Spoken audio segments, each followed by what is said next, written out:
وہ बहुत छोटी थी कि उसकी माँ गुजर गई थी। ज्यादा पढ़ी लिखी तो नहीं थी, मगर काफी समझ बूझ रखने वाली लड़की थी। हम एक अरसे एक दूसरे के करीब रहे थे। मैंने एक दिन इससे कहा, मैं तुमसे निकाह करना चाहता हूँ। वो खुश होकर बोली, सच्ची? मैंने कहा, हाँ, बिल्कुल। और खुशकिस्मती से हमारे निकाह के मामलात भी बहुत जल्द ही तय पा गए। निकाह की रात वो मुझे पहले से भी ज्यादा अच्छी लगने लगी। सुनो, मैंने इसे मुखातब करते हुए कहा, तुम्हें यहाँ कोई तकलीफ नहीं होगी। मैं तुम्हारे अपनों जैसा ख्याल रखूंगा। इसकी आंखों में आंसू तैरने लगे।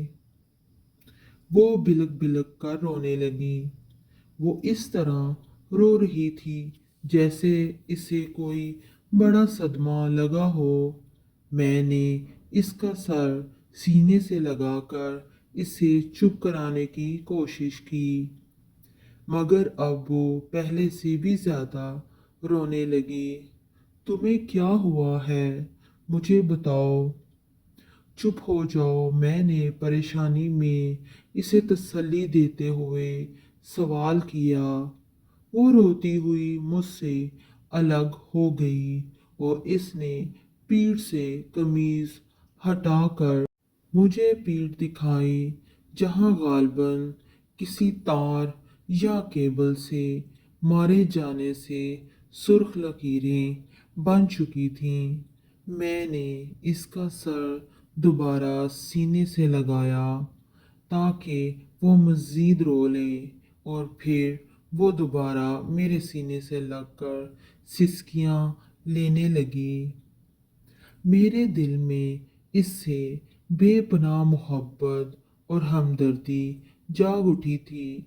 बदकिस्मती से मैं रोने की सलाहियत से महरूम शख्स हूँ। मैं इस रात भी रो नहीं सका। अब हमारे दो बच्चे हैं और वो भी बहुत खुश हैं।